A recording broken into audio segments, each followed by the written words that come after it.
मैं देवन चौरसिया सन 1993 से बहुजन समाज पार्टी का कार्यकर्ता हूं और एक कार्यकर्ता के रूप में मैंने बहुजन समाज पार्टी में एक आंदोलन की शुरुआत करते हुए जन जागरण के रूप में काम किया और मैंने फिर 2003 में विधानसभा का चुनाव लड़ा और निरंतर बहुजन समाज पार्टी की सामाजिक राजनीतिक गतिविधियों में संलग्न रहते हुए आज पार्टी के निर्देश पर मैं दमोह लोकसभा का चुनाव लड़ रहा हूं और इस आशय से चुनाव लड़ रहा हूं कि आज की तारीख में भारतीय जनता पार्टी और कांग्रेस कहने के लिए लोकतांत्रिक दल है पर उन तमाम दलों को पूंजीपतियों ने अगुवा कर लिया है। ऐसे में आम आदमी के प्रतिनिधि के रूप में मैं बहुजन समाज पार्टी के प्रत्याशी के रूप में दमोह लोकसभा क्षेत्र में आया। सबसे पहले तो हम स्कूलों में जनरल प्रमोशन को बंद कराएंगे क्योंकि जनरल प्रमोशन के कारण हमारे गरीब अभिभावकों को या स्कूल में पढ़ाने वाले अभिभावकों को अपने बच्चों का परफॉर्मेंस पता ही नहीं चलता और ना ही शासन को इस बात का पता चलता है कि उसके कर्मचारी अधिकारी स्कूल में पढ़ा रहे हैं कि नहीं पढ़ा रहे हैं और रिजल्ट ना देने के कारण समाज में शिक्षा का स्तर निरंतर गिर रहा है।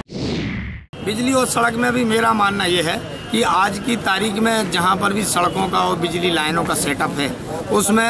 आमूलचूल परिवर्तन से ज़्यादा ज़रूरत है कि उन राशि का सदुपयोग नहीं हो रहा और कागजी आंकड़ेबाजी दिखा के उनकी खाना पूर्ति की जाती है। तो जो RTI का इस देश में कानून है उसको कुछ लोगों ने ब्लैकमेलिंग के रूप में उपयोग किया है, लेकिन जनता RTI के कानून को वहाँ पर मौके पर सत्यापन और जांच के लिए हम प्रशासन तंत्र को मजबूर करेंगे कि जो योजना जहाँ आपने बनाई है उसके सत्यापन उसके प्रमाणीकरण के लिए आप मौके पर समझाइए।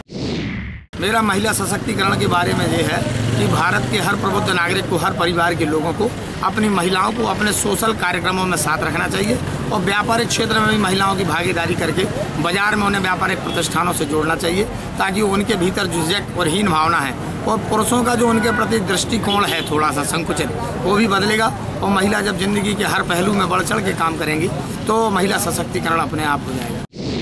पहला तो काम यह है कि वर्तमान में जो सेटअप है हमारे संसदीय क्षेत्र में उसको दुरुस्त करना और जो मौलिक ज़रूरतें हैं जिस प्रकार से रेलवे लाइन पूरा बुंदेलखंड पिछड़ा है, सिंचाई परियोजनाएं पे बोर्ड कुछ लगे हैं, सिंचाई कुछ एरियो में हो रही है तो उनका व्यापक पैमाने पर सही दुरुस्त कराना और विश्वविद्यालय से लेके हमारे यहाँ ये समय इंडस्ट्रीज कॉरिडोर मैं निरंतर संघर्ष करके लोगों को सामाजिक जागरण के लिए तैयार करता हूं